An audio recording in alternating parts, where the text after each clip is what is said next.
내년부터 메디케어 혜택을 받기가 현재보다 훨씬 어려워진다는 발표가 나왔습니다.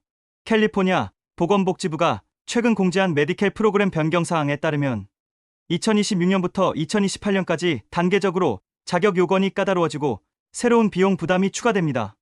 이는 연방정부의 메디케이드 예산 대폭 삭감이 주요 원인으로 분석됩니다. 현재 캘리포니아 주민 3명 중 1명에 해당하는 약 1,490만 명이 메디케어 혜택을 받고 있는 상황에서 이번 변화가 어떤 영향을 미칠지 자세히 살펴보겠습니다. 트럼프 대통령이 서명한 원 빅 뷰티풀 빌 액트가 핵심 배경입니다. 이 법안은 향후 10년간 메디케이드에서 약 1조 달러를 삭감하는 내용을 담고 있습니다.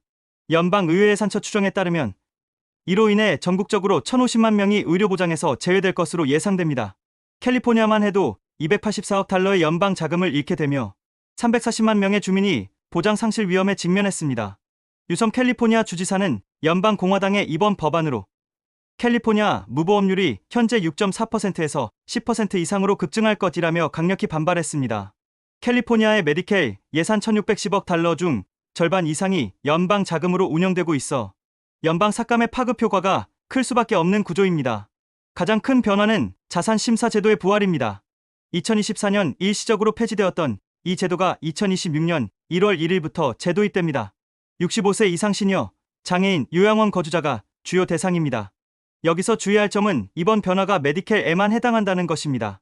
65세 이상이 받는 연방의료보험인 메디케어와는 별개입니다. 메디케어는 사회보장세를 낸 모든 사람이 65세부터 자동으로 받는 보험이지만 메디켈은 소득과 자산 기준을 충족해야 하는 저소득층 대상 보험입니다. 새로운 자산 한도는 개인 기준 13만 달러, 가구원 1명 추가 시마다 6만 5천 달러씩 증가합니다.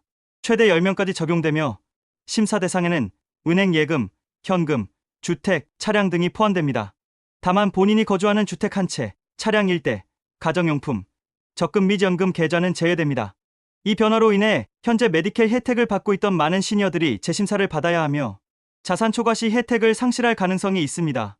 전문가들은 2025년이 메디케어 자산보호 계획을 수립하는 중요한 시기라고 강조하고 있습니다. 무서류 이민자들에 대한 혜택도 대폭 축소됩니다. 19세 이상 무서류 성인의 신규 가입이 일시 중단되며 치과 혜택도 제거됩니다. 다만 2026년 1월 1일 이전에 가입한 사람들은 기존 혜택을 유지할 수 있습니다. 임신부와 19세 미만 아동은 이번 제한에서 제외됩니다. 이는 주 정부 차원의 정책 변화로 연방 예산 삭감에 따른 불가피한 조치로 분석됩니다. 19세 이상 성인의 치과 혜택 또한 대폭 축소됩니다. 심한 치통, 감염, 발치 등 응급 진료는 계속 제공되지만 그 외 비응급 치과 서비스는 이용할 수 없게 됩니다. 임신부나 출산 후 1년 이내 여성은 예외적으로 전체 치과 서비스를 받을 수 있습니다. 2027년 1월 1일부터는 19세에서 64세 메디켈 가입자 및 신청자에게 일정한 근로 요건이 적용됩니다. 월 최소 580달러 이상의 근로소득, 월 최소 80시간의 직업훈련 또는 자원봉사, 반학기 이상, 학교 등록 중 하나를 충족해야 합니다. 흥미로운 점은 이 정책이 메디케이드를 확대한 주들에만 적용된다는 것입니다. 캘리포니아를 포함한 40개 주와 워싱턴 DC가 대상인 반면 텍사스, 플로리다 등 메디케이드를 확대하지 않은 10개 주는 제외됩니다. 이는 진보적 정책을 추진한 주들이 오히려 더 큰 제약을 받는 아이러니한 상황입니다. 다양한 예외 조건이 있습니다. 임신부, 출산 후 1년 이내 여성, 13세 이하 자녀를 둔 부모, 장애인, 중증 질환자, 출소 후 90일 이내인 자, 메디케어 수급자, 원주민, 위탁가정, 청소년 등이 해당됩니다.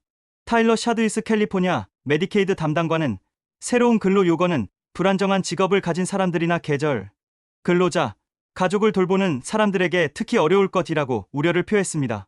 아울러 19에서 64세 성인은 메디켈 자격을 연 1회가 아닌 연 2회 갱신해야 합니다.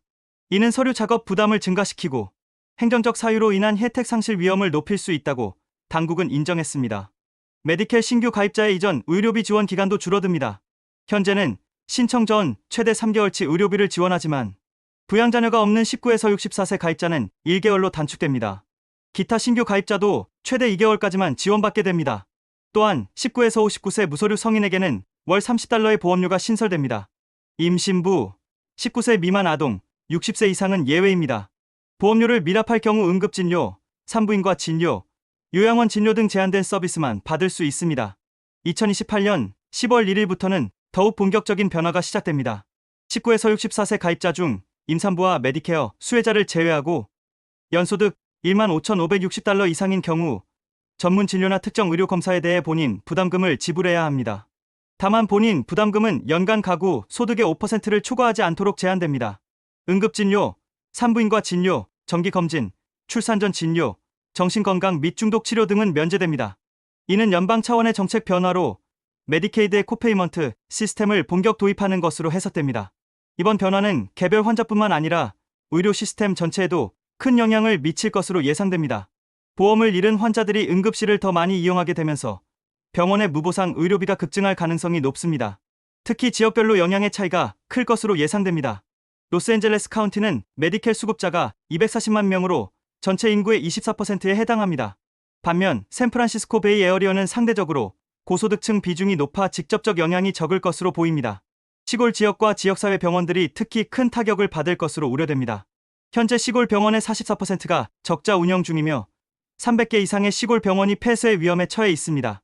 연방 정부는 50억 달러 규모의 구제 기금을 설정했지만 전국에 고르게 배분하면 연간 450만 달러에 불과해 근본적 해결책이 되기 어렵습니다. 중앙밸리 지역처럼 농업 종사자가 많고 계절 근로자 비중이 높은 곳에서는 근로 요건 충족이 특히 어려울 것으로 예상됩니다. 이런 지역의 병원들은 환자 감소와 수익 악화로 인한 이중고를 겪을 가능성이 높습니다. 캘리포니아는 전국에서 가장 관대한 메디케이드 정책을 운영해온 주 중 하나입니다. 메디케이드를 확대하지 않은 10개 주와 달리 캘리포니아는 무서류 이민자에게까지 혜택을 확대했습니다. 하지만 이번 연방 정책 변화로 인해 이런 진보적 정책을 유지하기 어려워졌습니다. 연방 자금 삭감분을 주 정부가 모두 부담하기에는 재정적 한계가 있기 때문입니다. 반면 메디케이드를 확대하지 않은 텍사스, 플로리다 등 10개 주는 근로 요건 의무화 대상에서 제외됩니다. 이는 메디케이드 확대를 적극 추진해온 주들이 오히려 더 큰 타격을 받는 아이러니한 상황을 만들어냈습니다. UC 버클리 공중보건대학원 윌리엄 다우 교수는 이번 메디케이드 삭감으로 인한 무보험자 증가는 전체 의료 시스템의 비용 상승으로 이어질 것이라고 경고했습니다. 그는 무보험자가 늘어나면 미지급 의료비가 증가하고 이는 결국 다른 모든 사람들의 의료비 상승으로 이어지는 악순환이라고 설명했습니다. 아동 권익 단체인 칠드런 나우의 마이크 오데 정책 담당관은 성인 대상 변화가 아동에게도 영향을 미칠 수 있다며 우려를 표했습니다. 가족 전체의 자격 심사 과정에서 아동들도 혜택을 잃을 가능성이 있다는 것입니다. 현재 캘리포니아 아동의 절반에 해당하는 550만 명이 메디케를 이용하고 있어 이들에 대한 파급 효과도 주의 깊게 관찰해야 할 상황입니다. 이번 변화는 특히 이민자 커뮤니티에 큰 타격을 줄 것으로 예상됩니다. 무서류 이민자의 신규 가입 중단과 치과, 혜택 제거는 이미 취약한 계층을 더욱 어려운 상황으로 몰아넣을 수 있습니다. 로스앤젤레스의 한 커뮤니티 클리닉 의료진은 언어 장벽이 있는 환자들이 복잡한 새 규정을 이해하고 준수하기 어려울 것이라며 우려를 표했습니다. 특히 근로 요건 증명이나 연이해갱신 과정에서 행정적 실수로 인한 혜택 상실 위험이 높다는 지적입니다. 또한 합법적 체류 자격을 가진 일부 이민자들도 ACA, 마켓플레이스 보조금 제한으로 인해 보험료 부담이 가중될 전망입니다. 이들이 보험 시장에서 이탈하면 남은 가입자들의 보험료는 더욱 상승하는 악순환이 우려됩니다. 한인 커뮤니티 클리닉의 한 사회복지사는 많은 한인 어르신들이 자산심사 제도입 소식을 듣고 불안감을 느끼고 있다라며 합법적인 자산 보호 방법에 대한 정보가 절실한 상황이라고 전했습니다. 이런 상황에서 개인들이 할 수 있는 대응 방안들을 살펴보겠습니다. 먼저 현재 메디케이 혜택을 받고 있는 65세 이상 시니어들은 2025년 내에 자산 보호 계획을 수립해야 합니다. 자산 한도를 초과하는 경우 합법적인 자산 이전 방법을 전문가와 상의하는 것이 중요합니다. 근로 연령대인 19에서 64세 성인들은 2027년부터 적용되는 근로 요건을 미리 준비해야 합니다. 월 580달러 이상의 소득이 어려운 경우 직업훈련이나 자원봉사를 통해 월 80시간 요건을 충족하는 방안을 모색해야 합니다. 서류 관리도 중요합니다. 연 2회 갱신이 의무화되므로 소득 증명, 거주 증명, 시민권 또는 이민, 서류 등을 항상 최신 상태로 유지해야 합니다. 무서류 이민자의 경우 2026년 1월 1일 이전에 가입해야 기존 혜택을 유지할 수 있으므로 해당되는 분들은 서둘러 신청 절차를 완료해야 합니다. 캘리포니아 주 정부도 연방 삭감에 대응하기 위한 방안을 모색하고 있습니다. 메디켈 예산 1,610억 달러 중 절반 이상이 연방 자금으로 운영되고 있어 주 예산만으로는 모든 연방 삭감분을 보전하기 어려운 상황입니다. 주 정부는 제한된 자원 내에서 우선순위를 정해 대응하고 있습니다. 첫 번째 우선순위는 아동과 임산부 보호입니다. 현재 캘리포니아 아동의 절반인 550만 명이 메디케를 이용하고 있어 이들에 대한 보장은 최대한 유지한다는 방침입니다. 두 번째는 응급 의료 서비스 체계 유지입니다. 무보험자가 늘어나더라도 생명과 직결되는 응급치료만큼은 접근성을 보장하겠다는 입장입니다. 세 번째는 정신건강과 약물 중독 치료 프로그램 보호입니다. 이 분야 서비스 중단이 사회 전체에 미칠 파급 효과를 고려한 판단으로 보입니다. 유섬 주지사는 주정부 차원에서 최대한 영향을 최소화하기 위해 노력하겠지만 연방정부의 대규모 삭감을 모두 상쇄하기는 한계가 있다고 솔직하게 인정했습니다. 전문가들은 이번 변화가 단기적 비용 절감은 가져올 수 있지만 장기적으로는 더 큰 사회적 비용을 발생시킬 것이라고 우려하고 있습니다. 예방 의료 서비스에 대한 접근이 제한되면 만성질환 관리가 어려워지고 결국 응급실 이용과 입원 치료 비용이 증가할 수 있습니다. 또한 정신건강 서비스 이용 제한은 사회 전체의 안전과 안정에도 영향을 미칠 수 있습니다. 특히 시니어 인구의 자산 심사 부활은 많은 가정에서 의료비와 장기요양비 부담을 가중시킬 것으로 예상됩니다. 이는 가족 전체의 경제적 안정성에 위협이 될 수 있습니다. 2026년부터 시작되는 메디케일 혜택 변화는 캘리포니아 주민들, 특히 저소득층과 이민자, 시니어들에게 상당한 영향을 미칠 것으로 예상됩니다. 연방 정부의 1조 달러 메디케이드 삭감이라는 거대한 정책 변화의 파도가 개별 가정까지 밀려오고 있는 상황입니다. 가장 중요한 것은 이런 변화에 미리 대비하는 것입니다. 해당되는 분들은 전문가 상담을 통해 개인 상황에 맞는 대응 전략을 수립하시기 바랍니다. 특히 2025년은 준비할 수 있는 마지막 기회가 될 수 있습니다. 또한 이런 정책 변화가 단순히 개인의 문제가 아니라 지역사회 전체의 건강과 안전에 영향을 미친다는 점을 인식해야 합니다. 의료 접근성 악화는 결국 모든 주민들의 삶의 질 저하로 이어질 수 있기 때문입니다.